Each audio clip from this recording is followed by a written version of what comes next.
Welcome back friends, my self professor Ashok. कैसे हो? तो आज हम लोग जो चैप्टर चालू करने वाले हैं उसका नाम है, जो स्टार्ट करने वाले हैं उसका नाम है डिफरेंशिएशन। क्या है? डिफरेंशिएशन। ठीक है। This is the very first chapter from our mathematics part 2। ठीक है। Very important and interesting chapter है। ठीक है। ये लास्ट ईयर के सिलेबस के हिसाब से, पेपर पैटर्न के हिसाब से 6 to 8 मार्क्स के लिए आता था। तो अभी भी वो 6 to 8 मार्क्स के लिए आएगा। ज्यादा से ज्यादा एक ±1 मार्क्स हो जाएगा। ठीक है। ठीक है, ज्यादा चेंजेस इसमें होगा नहीं। तो डिफरेंशिएशन पढ़ने से पहले हम लोग इसके बारे में बेसिक चीजें पढ़ लेते हैं, कि बेसिक चीजें समझ लेते हैं कि क्या होते हैं, which is important to understand differentiation. ठीक है। तो फर्स्ट पार्ट मुझे जो आपको कन्वे करना है वो है कि what is a constant and variable. क्या हम लोग को पता है कांस्टेंट एंड वेरिएबल क्या होता है? तो कांस्टेंट, तो पहले देखते हैं कांस्टेंट क्या होता है। बराबर। कांस्टेंट, कांस्टेंट मतलब क्या? जो वैल्यू है, जिसका वैल्यू है वो चेंज नहीं होता, नो चेंज। बराबर। जैसे मैंने एग्जांपल बोला कि 3 है, 4 है, 100 है, -99 है, ये सब क्या है? कांस्टेंट है। इसका वैल्यू किसी भी टाइम इंटरवल में या कोई इंटरवल में चेंज नहीं होगा, ये यही रहने वाला है। बराबर है। दूसरी चीज जो होती है वो है वेरिएबल। क्या होती है? वेरिएबल्स। वेरिएबल्स इसके नाम में लिखा है वेरी। वेरी मतलब क्या? चेंज होने वाले, जो भी चेंज होते जाते हैं उसको हम लोग एक्स वाई ऐसे नेमिंग देते हैं। बराबर। जेड देते हैं। आप बोलोगे कि एक्स वाई जेड ही क्यों लेते हैं? तो हम लोग generally X and Y use करते हैं। बराबर है। तो हम लोग उसमें एक्स एंड वाई ही यूज करते हैं। तो इसके दो टाइप्स होते हैं। कौन से दो टाइप्स है? तो पहला होता है डिपेंडेंट वेरिएबल। क्या होता है? Dependent variable. और दूसरा होता है इंडिपेंडेंट। इंडिपेंडेंट। अच्छा, इसके नाम से ही हम लोग को समझ में आ रहा है कि क्या होगा। इंडिपेंडेंट वेरिएबल क्या? खुद का मालिक है। खुद का मालिक मतलब क्या? खुद अपने हिसाब से चेंज होगा। वो किसी के ऊपर भी डिपेंड नहीं है कि उसके हिसाब से चेंज होना, ये क्या खुद चेंज होगा। बराबर है। जनरली 99% हम लोग जो क्वेश्चन सॉल्व करेंगे उसमें एक्स ही हमारा इंडिपेंडेंट वेरिएबल होगा। ठीक है। तो इंडिपेंडेंट वेरिएबल क्या होता है? जो अपने आप चेंज होता है, अपने हिसाब से चेंज होता है, irrespective of any other variable. उसी तरह डिपेंडेंट वेरिएबल क्या होता है? डिपेंडेंट वेरिएबल मतलब वो किसी दूसरे पे डिपेंड है। बराबर। मतलब वो दूसरा जैसे चेंज होगा उसके अकॉर्डिंगली ये चेंज होगा। क्या होगा? उसके अकॉर्डिंगली ये चेंज होगा। तो मैंने बोला कि y एक मेरा इंडिपेंडेंट वेरिएबल है, एक्स इज इंडिपेंडेंट वेरिएबल। तो उसका मतलब क्या होता है? y is depend on x। क्या है? y is depend on x। बराबर। अगर y इज डिपेंड ऑन, इसको हम लोग सिंपल कैसे लिख सकते हैं कि y is depends on x। बराबर। Depends on x. लेकिन मैथमेटिकल लैंग्वेज में इसको कैसे बोलेंगे? मैथमेटिकल लैंग्वेज, ये तो हम लोग ने सिंपल लैंग्वेज में बोल दिया कि Y is depend on X. Mathematical language में हम लोग बोलेंगे Y is a function of X. क्या समझ रहा है? वाई डिपेंड्स है एक्स मतलब क्या होता है कि Y is a function of X होता है। बराबर है। उसी को हम लोग सिंबॉलिक लैंग्वेज में कैसे लिखेंगे मैथ्स के? तो उसको कहते हैं Y is F of X. इसका मतलब क्या हुआ? y जो है ना वो x पे डिपेंड है। y जो है ना वो क्या है?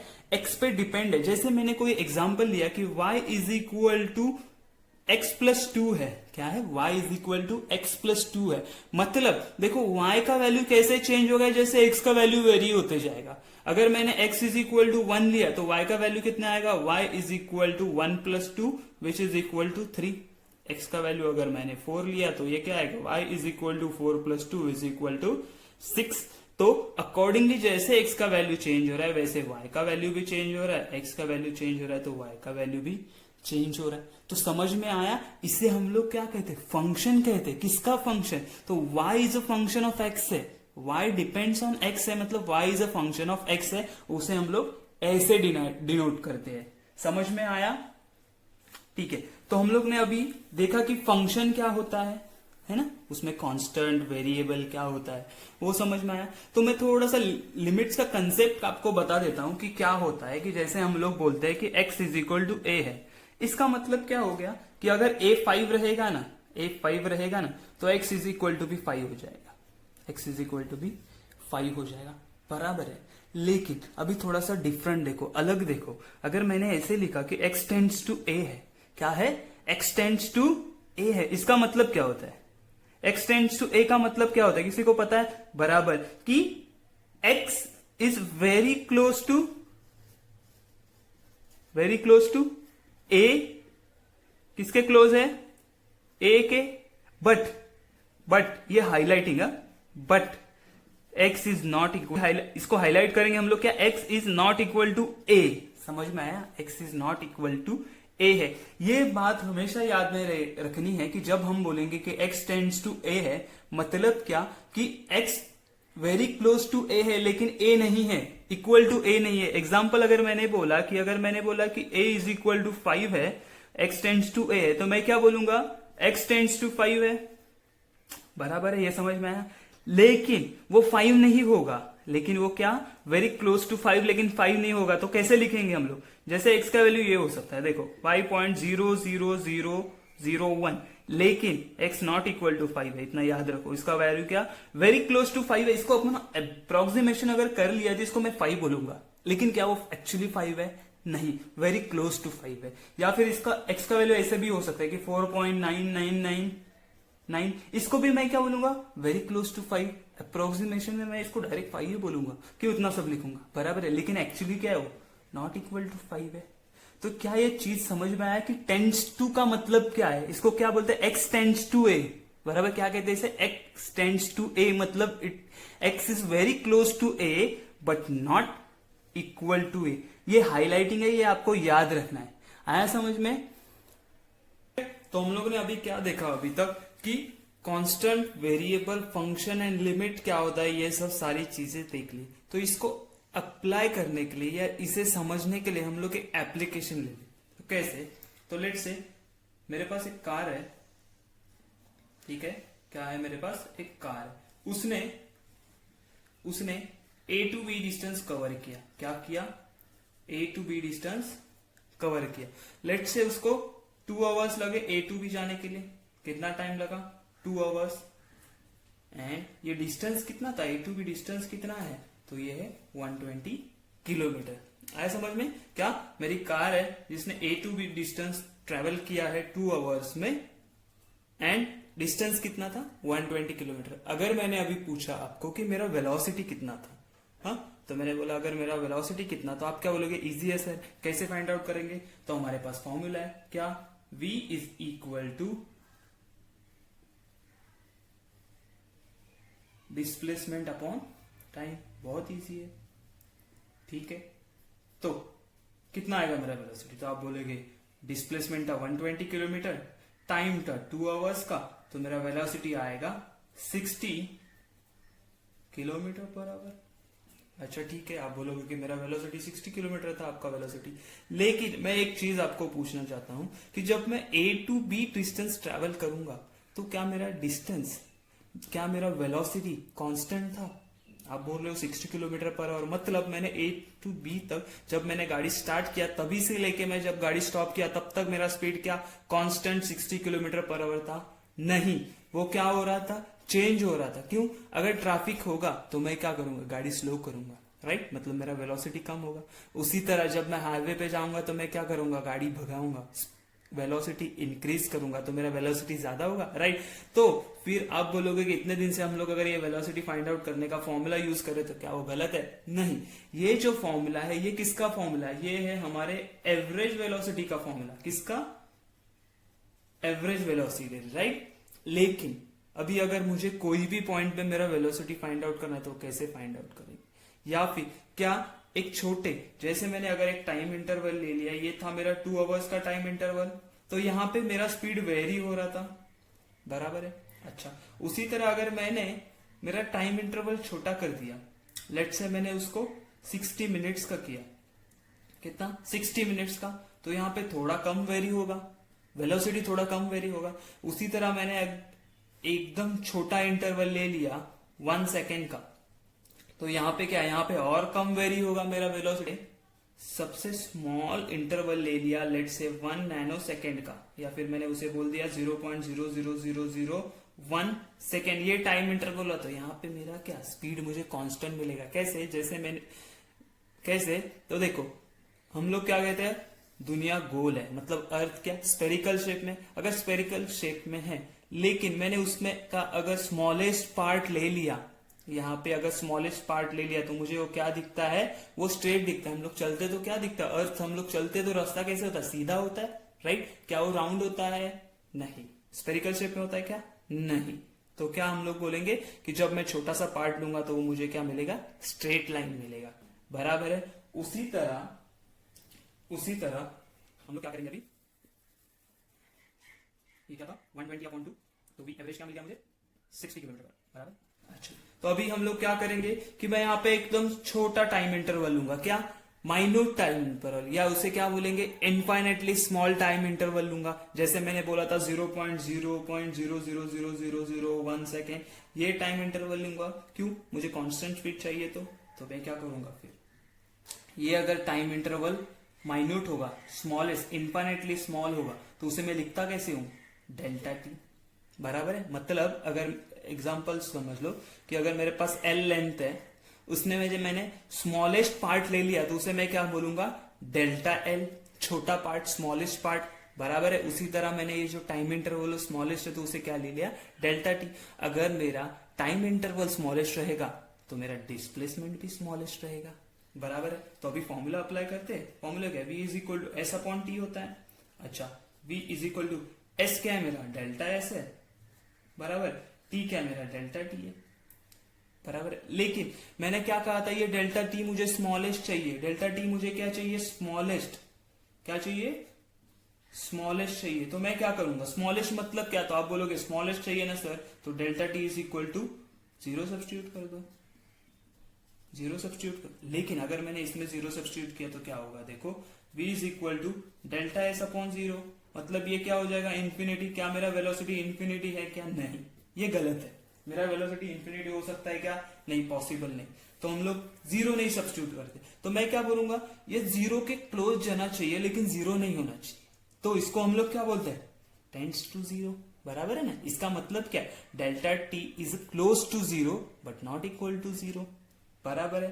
देयरफॉर अगर डेल्टा टी वो टाइम इंटरवल टेंडिंग टू 0 होगा, माइन्यूट होगा, इनफाइनेटली स्मॉल होगा, तो मेरा डिस्प्लेसमेंट भी क्या होगा, इनफाइनेटली स्मॉल होगा, बराबर है। वो भी टेंडिंग टू 0 होगा। तो हम लोग यहाँ पे क्या करेंगे, ये फंक्शन को, ये डेल्टा टी के वैल्यू को लगाम लगाएंगे, कंट्रोल करेंगे। कैसे कंट्रोल करेंगे, तो हम बोलेंगे delta v is equal to limit, delta T को मैंने कंट्रोल कर लिया, क्या बोलूंगा उसको, delta T tending to 0 delta S upon delta T. आया समझ में, ये क्या मैंने लिमिट क्यों लगाया, तो डेल्टा टी के वैल्यू को कंट्रोल करने के लिए, where delta T is not equal to 0 होगा, क्या होगा, delta T is not equal to 0 होता है ना, टेंड्स टू का मतलब, समझ में आया।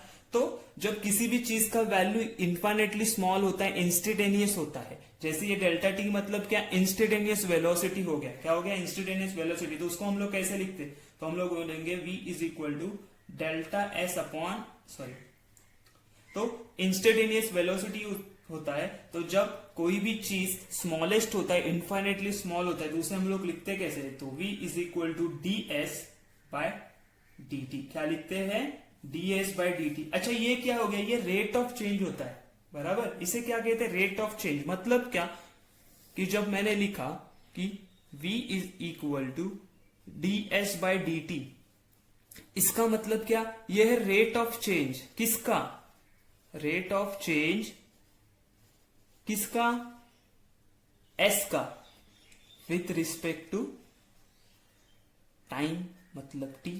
आया समझ में, ये क्या है, रेट ऑफ चेंज है ना, रेट ऑफ चेंज है। इसे ही हम लोग क्या बोलते हैं, इसे ही हम लोग क्या बोलते हैं, अगर v, इसे ही हम लोग बोलेंगे, क्या बोलेंगे, डेरिवेटिव ऑफ s। s मतलब होता है displacement, which is s with respect to change in time, time मतलब t। आया समझ में, समझा कि नहीं, कि ये क्या किया हम लोग ने, तो इसे ही क्या कहते हैं, इसे ही हम लोग डेरिवेटिव बोलते हैं। तो अल्टीमेटली फाइनली मैं क्या बोल सकता हूं, v क्या है, रेट ऑफ चेंज है, किसका, डिस्प्लेसमेंट का, विथ रिस्पेक्ट टू टाइम। बराबर है। तो मैं फाइनली क्या स्टेटमेंट लिख सकता हूं, तो मैं लिख सकता हूं velocity is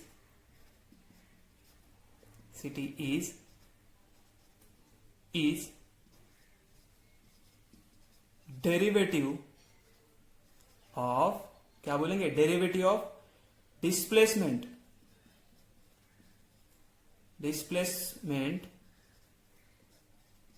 with respect to time. आया समझ में कि नहीं? तो ये क्या हो गया, velocity is derivative of displacement with respect to time रहेगा। या ये हमारा सादा सिंपल एग्जांपल था जिसमें हम लोग ने क्या समझा कि डेरिवेटिव क्या होता है। ये पूरे प्रोसेस को किसी भी चीज के इंस्टेंटेनियस वैल्यू निकालते हैं, जो तो किसी भी फंक्शन, किसी भी चीज का हम लोग अगर इंस्टेंटेनियस वैल्यू निकालते, क्या निकालते हैं,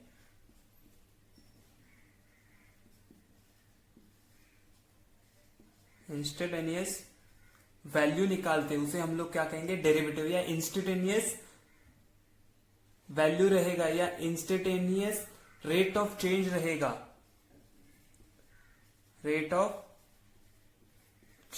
उसे हम लोग क्या कहते हैं, डेरिवेटिव। समझे? और ये पूरे प्रोसेस के हम लोग क्या बोलते हैं, डिफरेंशिएशन। तो क्या समझ में आया? ये याद रहेगा, ठीक है। तो लास्ट पार्ट में हम लोगों ने देखा कि what is derivative and what is differentiation, ठीक है। तो ये पार्ट में हम लोग को क्या देखना है कि डेरिवेटिव फाइंड आउट कैसे करते हैं, उसका मैथमेटिकल डेफिनेशन क्या है। तो ये उसका मैथमेटिकल डेफिनेशन है, वो हम लोग बाद में देखेंगे। हम लोग पहले क्या करते हैं कि कोई भी फंक्शन है तो उसका डेरिवेटिव फाइंड आउट कैसे करेंगे हम लोग, उसके लिए कुछ फॉर्मूला है, कैसे फाइंड आउट करेंगे, तो वो देखना है। तो लेट्स से मैंने बोला कि मेरे पास एक फंक्शन है y is equal to f of x, ठीक है। ये मेरे पास फंक्शन है, तो इसका ग्राफ ड्रॉ करते हैं हम लोग, ठीक है। तो कोई भी कर्व हो, कोई भी ग्राफ हो, उसका हम लोग डेरिवेटिव कैसे फाइंड करते हैं वो देखना है हम लोग को, ठीक है।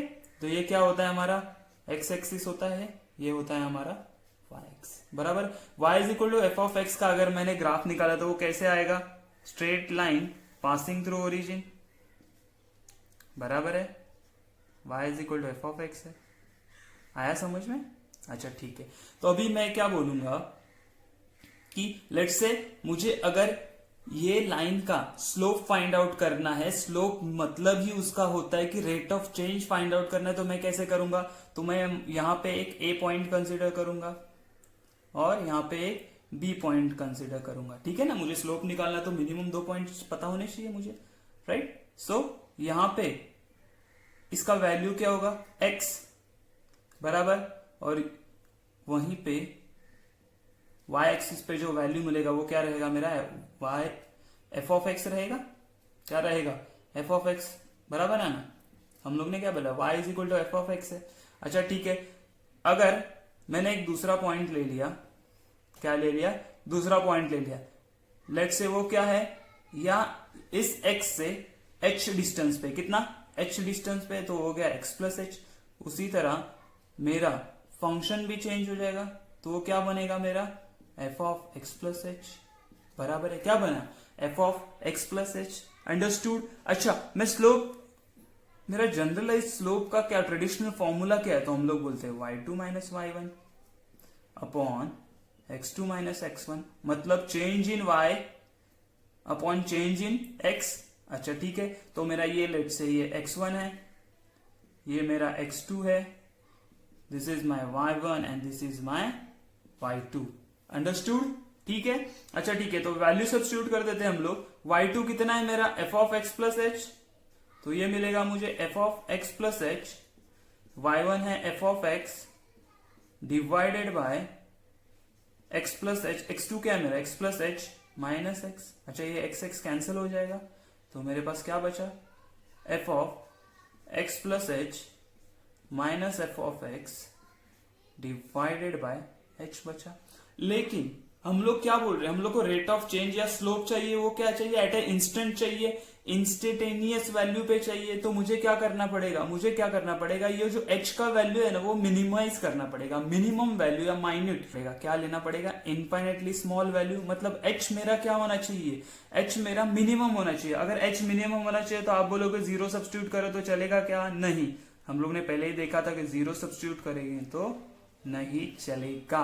तो मुझे क्या करना पड़ेगा, h को मैं बोलूंगा h टेंड्स टू जीरो। अच्छा, h टेंड्स टू जीरो मतलब क्या, close to zero but not equal to zero आता है, बराबर है। अच्छा ठीक है, तो यहां पे मैं इसको लिमिट लगा देता हूं, h टेंड्स टू जीरो, बराबर है। ये किसका फॉर्मूला है, यही हमारे f डैश ऑफ x, मतलब f डैश ऑफ x ही मतलब क्या होता है, हमारे डेरिवेटिव का फॉर्मूला। ये क्या है, डेरिवेटिव का फॉर्मूला। इसको क्या बोलते हैं, ये फॉर्मूले को नाम था कि the first principle of derivative और डिफरेंशिएशन। समझा, ठीक है। यह याद रहेगा कि हमें कोई फंक्शन दिया है तो उससे मुझे उसका डेरिवेटिव कैसे मिलेगा, तो ऐसे मिलेगा। अच्छा, तो इसका डेफिनेशन भी क्या दिया है, वेरी सिंपल डेफिनेशन है, y is equal to f of x is a real valued function. मैंने बोला function, then the rate of change of y with respect to change in x। मतलब मैंने क्या बोला, रेट ऑफ चेंज मतलब y में कितना चेंज हुआ है with respect to change in x, with respect to change in x is known as derivative of y with respect to x, बराबर, derivative of y with respect to. अच्छा, इसको लिखते कैसे हम लोग, तो मैंने बोला y is equal to f of x. अगर मेरा कोई फंक्शन है तो इसको हम लोग इसका डेरिवेटिव क्या लिखेंगे, तो dy by dx is equal to f dash, ये डेरिवेटिव आया, f dash of x is equal to, इसको y डैश भी बोलते हैं। आप बोलोगे dy बाय dx क्या है, तो ये dy बाय dx ने ये डेरिवेटिव का ऑपरेटर है। इससे हमें समझ में आता है कि हमें डेरिवेटिव करना है, डिफरेंशिएट करना है। जैसे मैंने बोला कि 2 + 3 इज इक्वल टू 5, ये कैसे आया, तो यहाँ पे मुझे प्लस साइन दिखा ना, ये क्या होता है, इसे कहते हैं हम लोग ऑपरेटर। क्या है, ऑपरेटर है। तो ये डेरिवेटिव का ऑपरेटर, ये एडिशन का, जैसे माइनस का ये होता है डिवीजन, मल्टीप्लीकेशन, ये ऑपरेटर होते हैं। उसी तरह डी बाई डी एक्स क्या होता है, एक ऑपरेटर होता है, ठीक है, अंडरस्टूड। तो हम लोग अभी एक एग्जांपल ले लेते हैं कि डेरिवेटिव, कोई फंक्शन का डेरिवेटिव कैसे फाइंड आउट करना है। लेट्स से हमें कोई एग्जांपल दिया है, y is equal to f of x is equal to 2x + 3। अच्छा, ये y को हम लोग एफ ऑफ एक्स भी बोलते हैं, ठीक है। तो 2x + 3 दिया है, तो इसका डेरिवेटिव मैं कैसे फाइंड आउट करूंगा, तो मैं पहले क्या फाइंड आउट करूंगा, जब इसका वैल्यू x है तो ये फंक्शन है, तो मैं क्या करूंगा, F of x plus H find out करूंगा। मतलब जो चेंज होता है फंक्शन, h ऐड कर दूंगा उसमें, तो जहां जहां पे x, वहां पे क्या आ जाएगा, x + h, तो ये हो जाएगा 2x + h + 3 आ गया। अच्छा ठीक है, अगर मैंने ब्रैकेट ओपन किया तो मुझे क्या मिलेगा, 2x + 2h + 3, ठीक है। इसको एज इट इज रख देते हैं। तो अभी हम लोग क्या करेंगे, एफ डैश ऑफ एक्स का फॉर्मूला यूज करते हैं, या फिर इसे हम लोग dy बाय dx भी यूज कर सकते हैं, लिख सकते हैं, ठीक है। तो ये क्या हो जाएगा, limit h tends to 0 f of x + h minus f of x divided by h होता है, ठीक है। Limit h tends to 0, right. अच्छा ठीक है, तो यहां पे क्या है, देखो एफ ऑफ एक्स प्लस क्या आया था मेरा, 2x + 2h + 3 माइनस ये क्या है, 2x, ये प्लस था, ठीक है। हम लोग पहले ब्रैकेट दे देते उसको, +3 है डिवाइडेड बाय h है, बराबर है। उसके बाद क्या हो जाएगा, लिमिट h टेंड्स टू 0।